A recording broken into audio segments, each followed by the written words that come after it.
நான் கார்த்திக் சுப்ராஜோட ஃபஸ்ட்டு பீஸா மூலமாக அதுக்கப்புறம் தான் நிறைய ஷார்ட் ஃபிலிம் மேக்கர்ஸ் வந்து சினிமாக்குள்ள வந்தாங்க.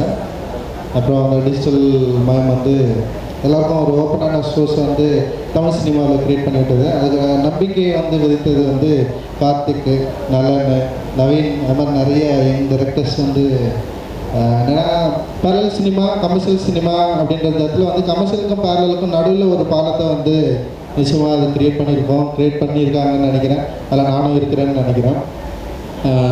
கார்த்திக் சுப்ராஜோட 2 படமும் எனக்கு ரொம்ப பிடிச்ச படம். ஜிகர்தண்டா உண்மையிலே எனக்கு அதோட அதில் சில விஷயங்கள் எனக்கு ரொம்ப பிடிக்கும். அது இறைவி பார்க்குறப்போ வந்து ஒரு எமோஷ்னலான ஒரு ஒர்க்கை வந்து ஒரு அட்டன் பண்ணியிருக்காரு அப்படின்ற மாதிரி எனக்கு தோணுது.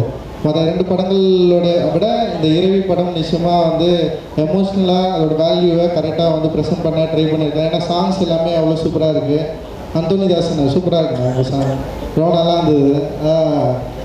எனக்கு கொஞ்சம் எமோஷ்னலாக நான் படம் பண்ணுறது, என் படத்தில் எல்லாமே கொஞ்சம் எமோஷ்னல் வேல்யூவோடு தான் இருக்கும். எது பண்ணாலும் அதுக்குள்ளே ஒரு சின்னதாக ஒன்று வச்சுருப்பேன் நான். அது முழுக்க அந்த படத்தில் இருக்குதுன்னு நினைக்கிறேன். முக்கியமாக பெண்களை மையப்படுத்தி, பெண்களை வந்து பிரதானப்படுத்தி, பெண்களை வந்து உயர்வாக சொல்லியிருக்கிற படங்கள் நிச்சயமாக நம்ம தமிழ் சினிமாவில் அதிகம் வரணும்னு நினைக்கிறேன். ஏன்னா பெண்களை வந்து தொடர்ந்து வந்து இங்கே தமிழ் சினிமாவில் வந்து ஒன்று கேலியாகவும் கிண்டலாகவும் இல்லை வந்து அவங்க வந்து ஒரு போகை பொருளாகும் சதைப்பிண்டமாகவே காட்டியிருக்கிற ஒரு தமிழ் சினிமா நிறைய பண்ணியிருக்காங்க.